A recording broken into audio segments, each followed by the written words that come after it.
पिछली वीडियो जो हमने चेन्नई सुपर किंग्स की बनाई थी उसमें मैंने आपको बताया था कि सीएसके ने जो प्लेयर्स रिटेन करके रखे हैं उसी से वो अपनी प्लेइंग 11 मैदान पर उतार सकते हैं और उसके बावजूद उनके पास कई ऑप्शन एज अ बैकअप बच जाएंगे। And same can be said about Sunrisers Hyderabad. पिछले साल जो मिनी ऑक्शन हुआ था उसमें सनराइजर्स हैदराबाद एक बड़े बजट के साथ उतरी थी और हैरी ब्रुक जैसे खिलाड़ियों पर, मयंक अग्रवाल जैसे प्लेयर्स पर बहुत ज्यादा पैसा इन्होंने खर्च किया था। एंड सेम केस इस साल भी रिपीट हो रहा है क्योंकि हैरी ब्रुक पर हमने कई बार बात की कि इन्होंने ओवर स्पेंड कर दिया था तो उसको थोड़ा सा रेक्टिफाई किया है। लेकिन मयंक अग्रवाल फिलहाल इनकी टीम में बने हुए हैं। हालांकि उनके भी कोलकाता नाइट राइडर्स के साथ ट्रेड की खबरें लगातार आ रही है, लेकिन जिस समय हम ये वीडियो शूट कर रहे हैं उस समय तक कुछ भी ऑफिशियल नहीं है। और अगर वो मयंक अग्रवाल को ट्रेड भी कर देंगे तो भी उनके पास ढेर सारे खिलाड़ी टॉप ऑफ द ऑर्डर के लिए बच जाएंगे और बैकअप भी बच जाएगा। तो एक बहुत ही फैसिनेटिंग केस है क्योंकि अच्छे स्क्वाड बनाने के बावजूद भी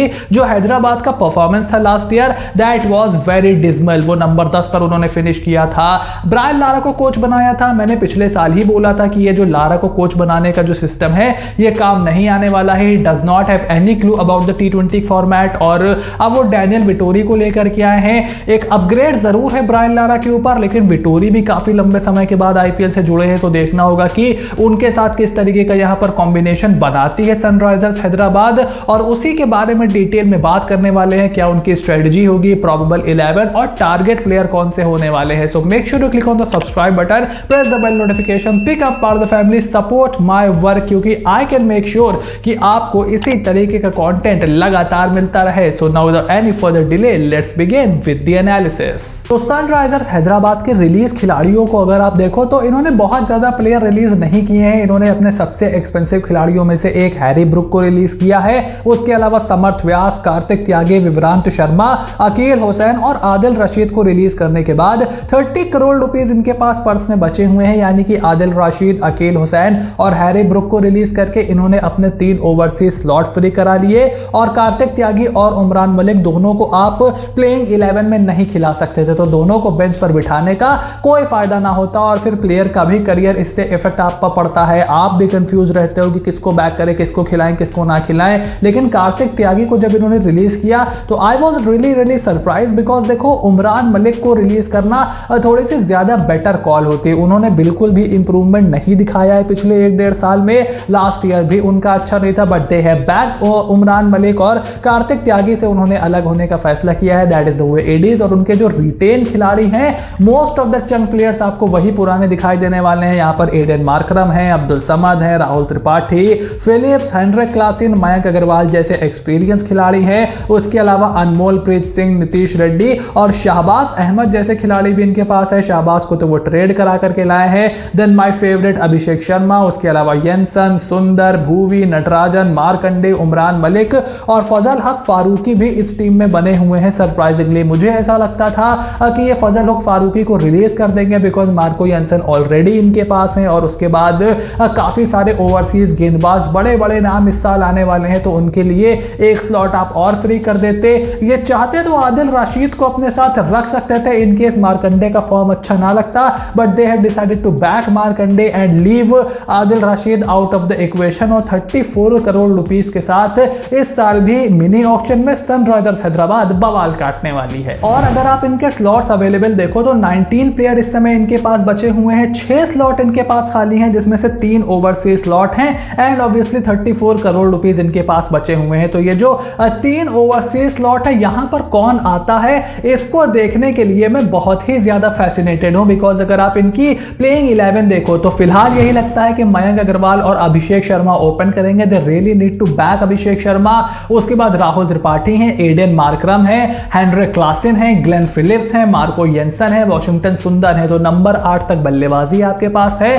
फिर भुवनेश्वर कुमार है, उमरान मलिक है और मयंक मार्कंडे और टी नटराजन भी आपके पास है। दोनों में से एक को आप as an impact player use करोगे तो 4 प्रॉपर फास्ट बॉलर आपके पास हो गए और नंबर 8 तक आपके पास बल्लेबाजी भी हो गई। और मुझे ऐसा लगता है कि इन्होंने वॉशिंगटन सुंदर को उस तरीके से यूज नहीं किया है जिस तरीके से इनको करना चाहिए था। उनकी भी ट्रेड की खबरें निकल करके आ रहे थे लेकिन फिलहाल वो मामला थोड़ा सा ठंडा जरूर पड़ा हुआ है। तो मेरा यही सजेशन होगा कि अगर आप कहीं वॉशिंगटन सुंदर को ऊपर बल्लेबाजी करवा पाओ, मान लो 2-3 विकेट आपके जल्दी गिर गए हैं, एक लेफ्टी आपको भेज भेजना है तो फ्लेक्सिबल रखो अपना बैटिंग लाइनअप और वाशिंगटन सुंदर को ऊपर भेजो। और उसके अलावा अब्दुल समद का विकल्प भी आपके पास है। तो काफी सारे प्लेयर जैसे कि मैंने बताया, अगर आप मयंक अग्रवाल को ट्रेड भी कर देते हो आने वाले दिनों में तो अनमोल प्रीत सिंह के साथ आप ओपन कर सकते हो या राहुल त्रिपाठी के साथ ओपन कर सकते हो। फिर एक एक पायदान सब ऊपर आ जाएंगे, मिडिल ऑर्डर में अब्दुल समद स्लांटन हो जाएंगे। बहुत सारे ऑप्शन यहां पर हैं सनराइजर्स हैदराबाद के पास उस तरीके के।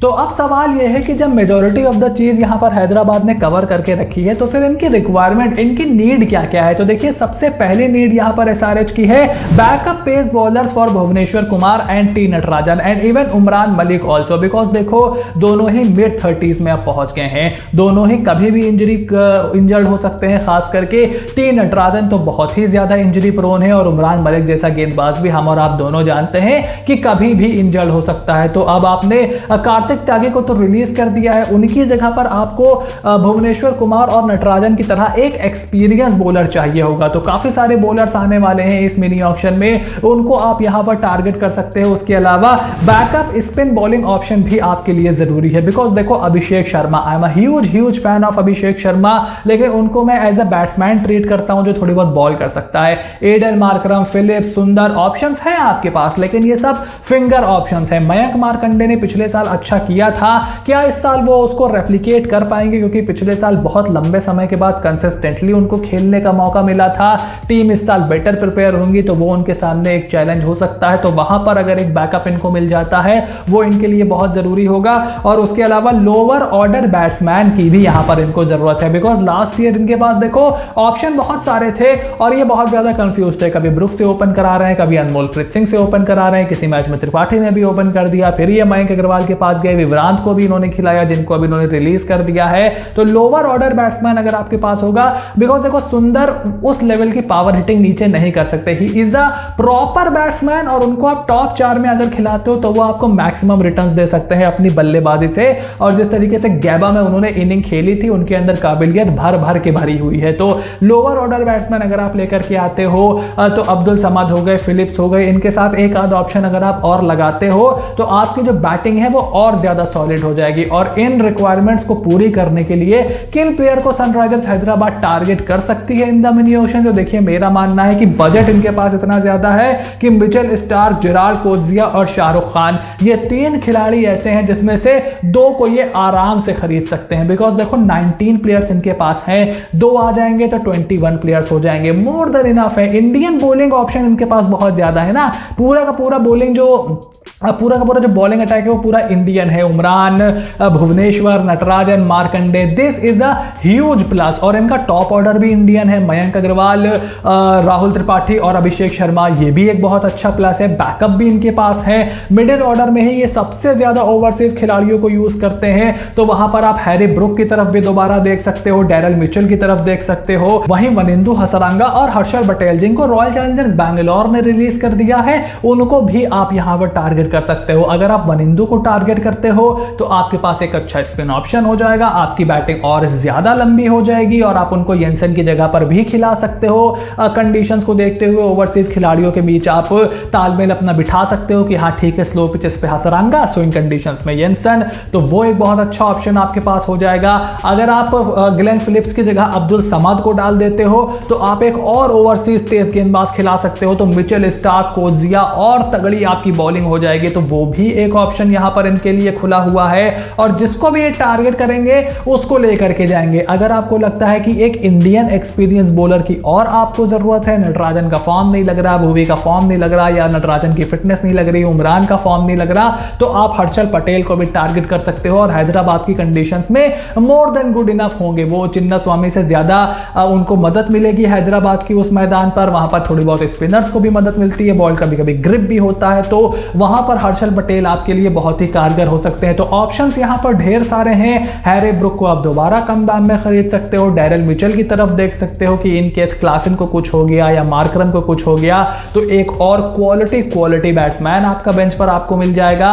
तो बहुत सारा पैसा है, बहुत सारे स्लॉट्स इनके पास खाली बचे नहीं है, बैकअप्स ऑलरेडी इनके पास है, बस कुछ चुनिंदा जगहों को ही इनको भरना है। तो काफी सेटल्ड यूनिट दिखाई दे रही है यहां पर सनराइजर्स हैदराबाद। बस प्लेयर्स को उनकी सही जगह पर खिलाना है, प्लेयर्स को बैक करना है, मैनेजमेंट पर भरोसा जताना है और और मुझे लगता है कि पिछले साल से ये साल इनका बहुत बेहतर होगा। तो IPL 2024 से पहले सनराइजर्स हैदराबाद मुझे तो बहुत सही दिखाई दे रही है। अब आपका क्या ओपिनियन है, sure in the comment section down below. लेकिन उससे पहले make sure to click on the subscribe button, press the bell notification, become part of the family, क्योंकि इसी तरीके की और वीडियोस लगातार आपके लिए इस चैनल पर आने वाली है। और मिनी ऑक्शन के टाइम पे बहुत सारा बवाल और बहुत सारा मजा हम लोग करने वाले हैं। So stay tuned and I will see you soon in the next video.